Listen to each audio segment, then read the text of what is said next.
toca hablar sobre el anfiteatro Flavio. Nosotros hemos dividido el índice en 8 partes, las cuales están conformadas por la introducción, la reseña histórica, la ubicación, el emplazamiento y accesibilidad, la forma y volumetría, los soportes constructivos, las conclusiones y las fuentes bibliográficas. En cuanto a la introducción, el originalmente denominado anfiteatro Flavio en honor a la dinastía flaviana, que era la que gobernaba durante la época que se erigió este gran monumento, pasó a ser llamado Coliseo, actualmente conocido como Coliseo de Roma, en honor al coloso de Nerón, estatua que se encontraba aledaña a este sitio donde se construyó el Gran Coliseo. En cuanto a la ficha técnica, el arquitecto es desconocido, pero se le atribuye al mandato de la dinastía flaviana, comenzando con Vespasiano en el 79 después de Cristo, el cual culminó hasta el tercer piso y no llegó a ver su obra completada, pero su hijo Tito fue el que terminó esta obra y aperturó las puertas del Coliseo en el 80 después de Cristo. Por lo tanto, los años de construcción comprenden el 70 y el 80 después de Cristo y está ubicado actualmente en la Piazza di Coliseo en Roma, Italia. Para entender la reseña histórica, hemos hecho uso de una línea de tiempo netamente del Imperio Romano, la cual inicia con la monarquía, seguido de la república y finalmente concluyendo en el imperio.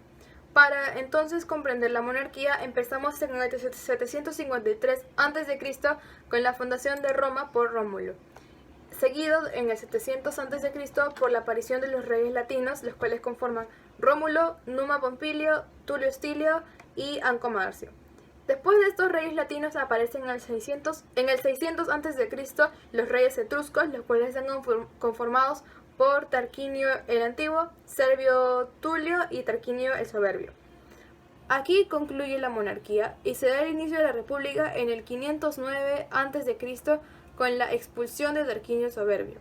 Después de la expulsión de Tarquinio es que sucede la invasión de los galos en Roma en el 390 a.C. y en el 264 al 146 a.C. es que se dan las guerras púnicas, las cuales están confrontadas la República Romana contra la República Cartaginesa. Para casi concluir esta república, se dan el primer y el segundo triunvirato en el 60 y el 43 a.C. respectivamente. El inicio del imperio entonces se da en el 27 a.C.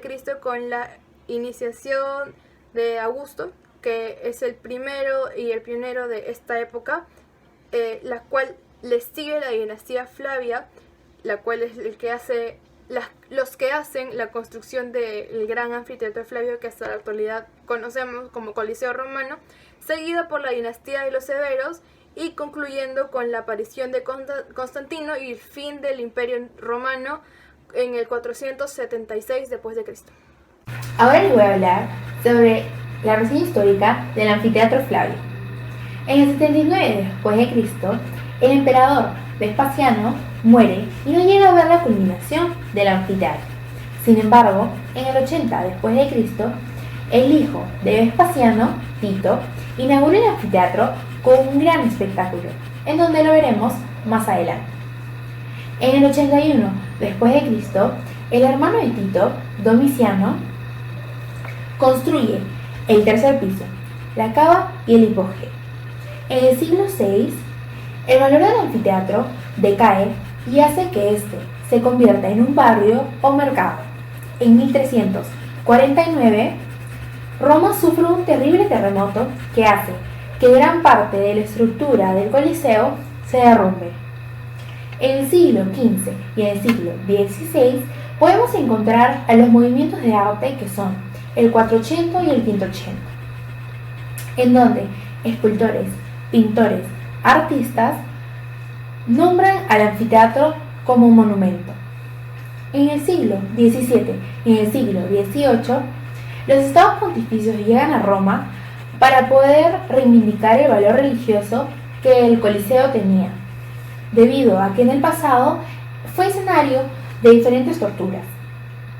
En el siglo XIX, según el profesor Santangeli, el anfiteatro se convierte en un símbolo de romanidad. ¿Qué quiere decir esto? Que si alguna persona preguntaba por Italia o Roma, lo primero que se le venía a la cabeza era el anfiteatro. En 1980, el anfiteatro se convierte en Patrimonio Cultural de la Humanidad según la UNESCO. Y en 1995 se restaura para que pueda ser utilizado para el jubileo del 2000. Y por último, en el 2007 se convierte en una de las 7 maravillas del mundo. Para poder entender la ubicación, hemos hecho uso de 8 imágenes, las cuales comprenden el sitio y el monumento que nos ha tocado investigar. La primera de estas es el mundo, centrado casi en la parte de Europa y África. La segunda imagen de estas es netamente el continente europeo. La tercera de estas es el país, Italia. La cuarta de estas es la capital de Italia, Roma. Después hacemos un zoom en Roma y llegamos al anfiteatro Flavio. Y después de llegar al emplazamiento de la obra, hacemos uso de dos imágenes que nos permiten entender un poco más cómo es que es la planta del Coliseo y la fachada principal que todo el mundo reconoce en cualquier lugar del mundo. Emplazamiento. Todo comenzó con el gran incendio de Roma en el año 64 después de Cristo. Nerón se apropia de dicho terreno y manda construir la grandiosa Domus Aurea, llamada la Casa de Oro. La Casa de Oro contaba con una gran mansión y un lago artificial. Pasan los años y Nerón muere. Es ahí donde Vespasiano manda construir el anfiteatro Flavio en dicho lago. El anfiteatro está ubicado entre 3 colinas importantes, la colina Paliatino, la colina Esquilino y la colina Celio. ¿Por qué se escogió ese lugar? Ese lugar se escogió ya que era un área llana y por ahí fluía una corriente canalizada que ayudaba a la contracción de dicho lago. El uso del anfiteatro. En este podíamos encontrar numerosos espectáculos. Uno de ellos era el espectáculo de animales exóticos, en donde podíamos encontrar elefantes, toros, rinocerontes, tigres, leones y osos. Otro de los espectáculos era el Damnato ad Bestias. ¿Qué quiere decir esto? Ponían a combatir animales y a esclavos que querían encontrar su libertad. Sin embargo, nunca lo lograban. Otro de los espectáculos eran los combates entre gladiadores. Ponían a 2 personas con el objetivo de encontrar su libertad. Sin embargo, el que perdía era llevado a laboratorios para que lo descuarticen.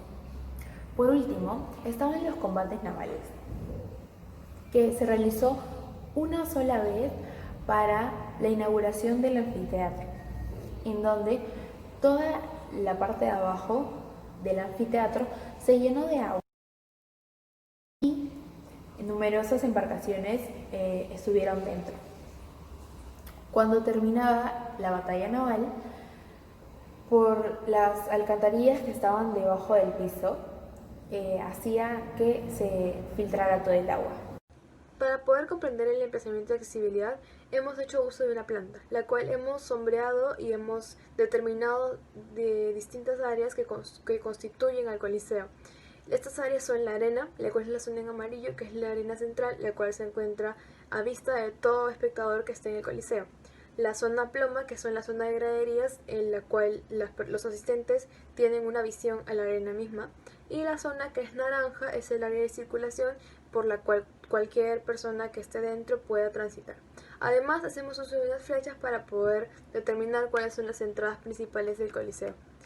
También hacemos uso de una vista 3D para poder determinar cuáles son las áreas que constituyen al Coliseo, pero a mejor escala, las cuales hemos determinado 8 áreas. La primera de estas es el circuito, la segunda son las salidas, la tercera es la cubierta solar, la cuarta es el lugar del emperador, la quinta es la entrada de bestias o animales, la sexta es el lugar para ciudadanos ilustres, la séptima es la entrada de los gladiadores y la octava son las estatuas que bordean la zona del Coliseo. La forma del anfiteatro. Este era simétrico, por el eje mayor de 188 metros y por el eje menor de 155 metros. La volumetría estaba compuesta por una superficie oval, que era la arena, y estaba alrededor de gradas elevadas sobre el terreno. La mente de los romanos era brillante, por lo cual, para definir la forma del anfiteatro, tuvieron que realizar diferentes análisis tomando en cuenta las necesidades y exigencias de las autoridades romanas de esos tiempos. Además, se quería que este lugar se viera atractivo, para que así la población romana no solo se interesara en los espectáculos que se realizaban ahí, sino también en la forma del anfiteatro. El anfiteatro pasó de una forma típica rectangular a una forma más estática. Esto debido a que no se quería que los gladiadores pudieran permanecer en las esquinas o paredes planas, ya que así podrían acorralar a su oponente o descansar de las batallas. Es por eso que se pasó de ángulos de 90, 180 y 360 grados a un ángulo de 165 grados, y después de varios intentos pudieron obtener la forma ovoide que tiene el anfiteatro actualmente. Otra razón por la cual se escogió esta forma fue para que las personas que asistieran a los espectáculos pudieran disfrutar de una buena vista a pesar de estar en lo alto o en lo bajo del anfiteatro. Esto ocurre debido al ángulo de visión que nos proporciona esta forma. Y así no habrá diferencia entre las personas de mayor y menor jerarquía en la sociedad romana. Si observamos la parte central del anfiteatro, podemos darnos cuenta que el vacío que hay en este ocupa mayor espacio que la parte sólida del anfiteatro. Es por eso que los romanos quisieron agregarle una estructura que lograra una forma compleja con aberturas. Y esto solo se logró colocando arcos de medio punto en los 3 primeros niveles del anfiteatro. Y es así como se logró la forma actual que tiene el anfiteatro. Las gradas se dividían según la clase social de los romanos. En la primera podemos encontrar al podio. En este se encontraban los romanos más importantes, en los que se destacaban magistrados, senadores y sacerdotes. Debido a que estaba cerca a la arena, esta se cubría con mallas. Después sigue el Manium Primum, en donde se encontraban solo los aristócratas. Después sigue el Manium Secundum. Este se dividía en Imum y Sumum. El Imum era todas las personas ricas y el Umum eran todas las personas pobres. Por último se encontraba el Manium Summum in Legnis, en donde se encontraban las mujeres más pobres que querían asistir al anfiteatro. Después seguimos con los aportes constructivos, en donde se destacan los arcos directores de piedra, la bóveda de cañón de hormigón, los arcos fajones de ladrillo y por último la cimbra hecha de madera. También podemos incluir la semicolumna y la pilastra. Los órdenes que encontramos en el anfiteatro son el toscano en el primer nivel, en el segundo nivel el jónico, en el tercer nivel el corintio y en el cuarto nivel el compuesto. Los romanos fueron creadores de 2 órdenes, que son el compuesto y el toscano.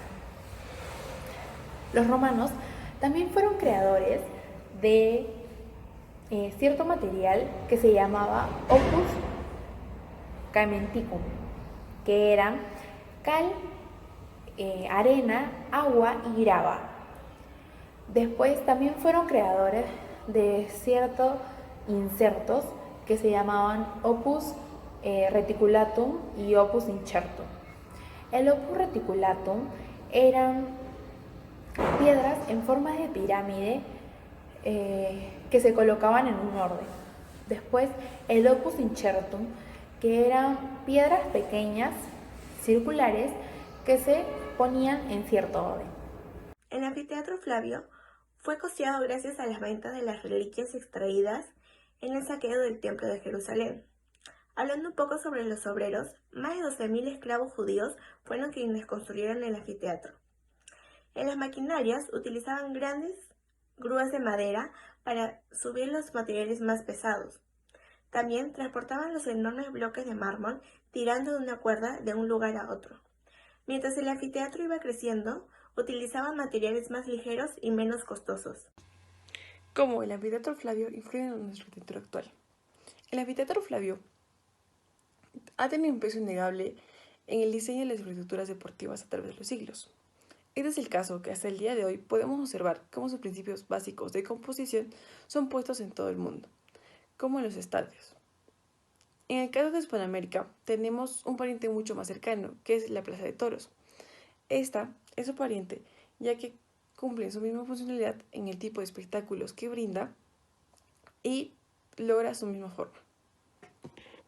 El anfiteatro Flavio resalta por su complejidad estructural, gracias a su sistema de accesos, al uso correcto de bóvedas y arcos en la creación de espacios y a su forma ovoidal, que por esta, no importa en qué nivel de gradería te encuentres, igual podrás obtener una gran vista de la función.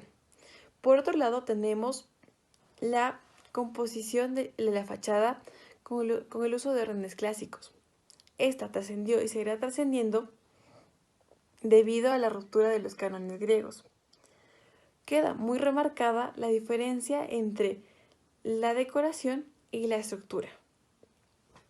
Como podemos ver, el anfiteatro Flavio no solo nos dejó con grandes aportes culturales e históricos, sino también en nuestra arquitectura, que desde que este inició podemos observar que le dio un nuevo giro a esta y que desde ahí forma parte muy importante de nuestra historia. Gracias.